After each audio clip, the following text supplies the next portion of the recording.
আসসালামু আলাইকুম বন্ধুরা, শান্তির ব্লগ আর রান্নায় জানাই সবাইকে স্বাগত।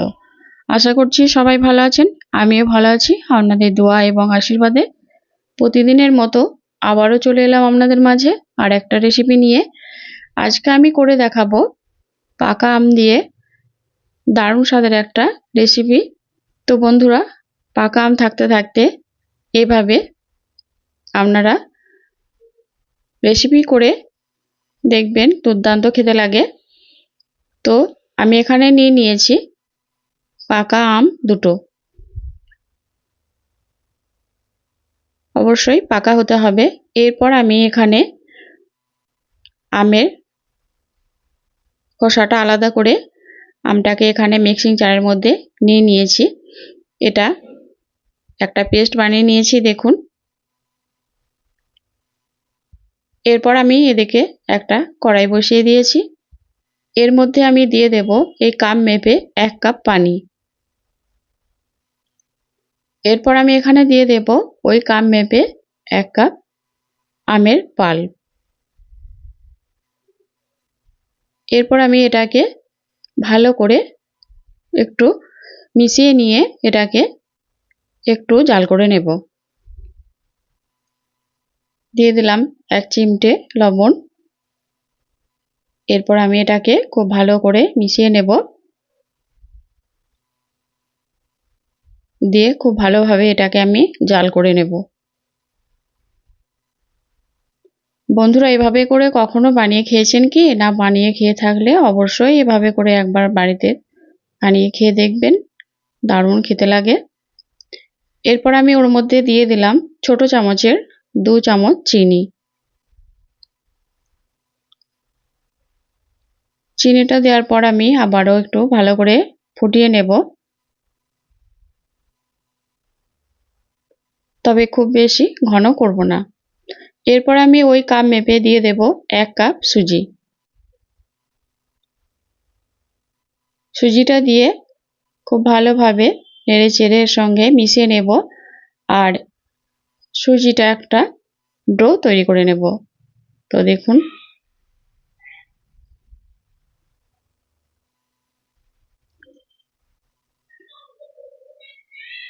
এইভাবে করে বেশ কিছুক্ষণ আমি এভাবে সুজিটা নাড়তে থাকবো।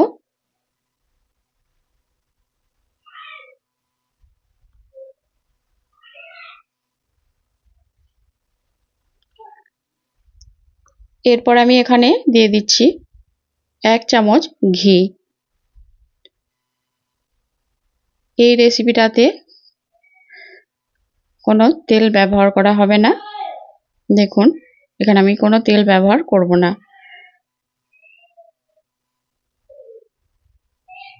তো দেখুন, এরকম একটা ডো তৈরি করে নিয়েছি।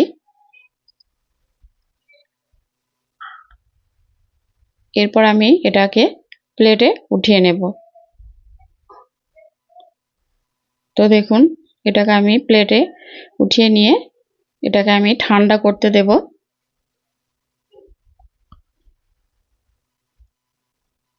তো এটাকে আমি প্লেটে উঠিয়ে নিয়েছি।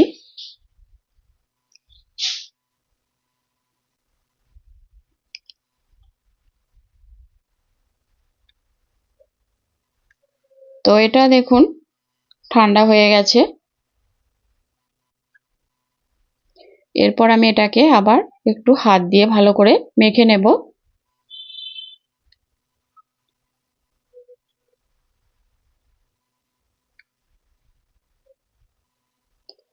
এরপর আমি এখান থেকে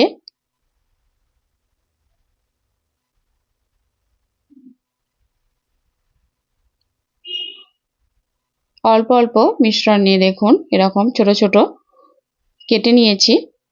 এরপর আমি হাতে অল্প, মানে 1 ফোঁটা 2 ফোঁটা হবে এরকম ঘি নিয়েছি হাতে লাগিয়ে, যাতে হাতে না লেগে যায়। এরপর এরকম ভাবে আমি চুষিগুলো তৈরি করে নেব। কেউ এরকম ভাবে করতে পারে বা হাতের 2 হাতের তালু দিয়েও এরকম ভাবেও করতে পারে। তো চুষিগুলো দেখুন আমি একইভাবে তৈরি করে নিয়েছি সবগুলো। এই দেখুন,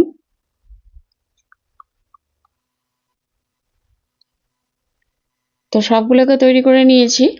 এরপর আমি এগুলোকে একটু ভাপ দিয়ে নেব। তার জন্য আমি এখানে একটা পাত্রে গরম পানি বসিয়ে দিয়েছি আর এরকম একটা ছিদ্রযুক্ত থালা নিয়েছি। এরপর পানিটা ফুটে গেছে আর আমি চুষি পিঠাগুলোকে এর মধ্যে দিয়ে দেব।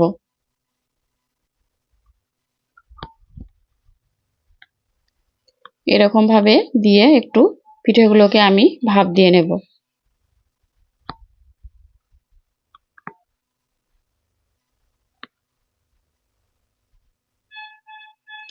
এরকম ভাবে ভাপ দিয়ে নিলে পিঠাগুলো ভেঙে যাবে না আর খেতেও ভালো লাগবে। তো দেখুন আমি এই পিঠাগুলোকে এরকম ভাবে ভাপ দিয়ে নিয়েছি আর এটাকে আমি ঠান্ডা করে নেব।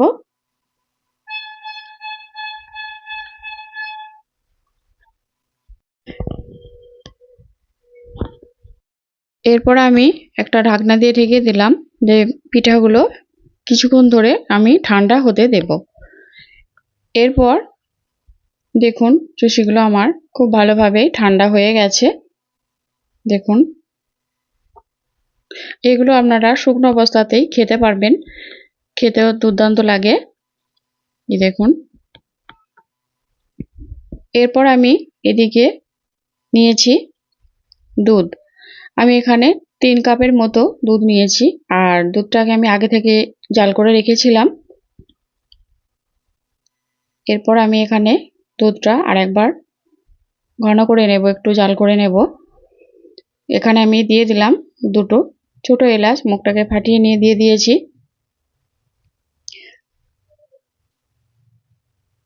তো ততক্ষণ দুধটা আমার ঘন হতে থাক আর এদিকে আমি আবারও যে কড়াইয়ে সুজি করেছিলাম আমি ওই কড়াইয়ের মধ্যে আমি দিয়ে দিলাম হাফ কাপের মতো আমের পাল্প। এটাকে আমি একটু জাল করে নেব আর এখানে আমি দিয়ে দিলাম 4 চামচের মতো চিনি। মিষ্টিটা আপনারা আপনাদের পছন্দ অনুযায়ী বাড়িয়ে কমিয়ে নেবেন। যেহেতু আমি এখানে সুজিতে চিনি দিয়েছি আর এখানে আমিও 4 চামচ দিয়ে দিলাম আর সামান্য একটু নুন দিয়ে দিলাম। তো দেখুন আমের পাল্পটাকে আমি খুব ভালো করে জাল করে নিয়েছি।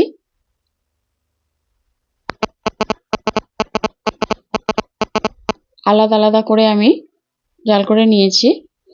এরপর আমি এখানে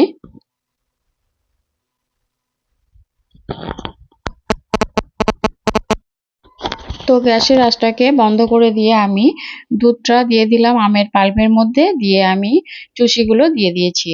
সবশেষে আমি অল্প কয়েকটা কাজু দিয়েছি, দিয়ে একসঙ্গে মিলিয়ে নিয়েছি। তো কেমন হয়েছে বন্ধুরা রেসিপিটা অবশ্যই জানাবেন। ভালো লাগলে লাইক কমেন্ট শেয়ার করবেন আর একবার হলেও বাড়িতে আপনারা এভাবে করে বানিয়ে খেয়ে দেখবেন, খেতে দুর্দান্ত লাগে। আম শেষ হয়ে যাওয়ার আগে আপনারা একবার এই রেসিপিটা করে দেখবেন। তো ভালো থাকবেন, সুস্থ থাকবেন।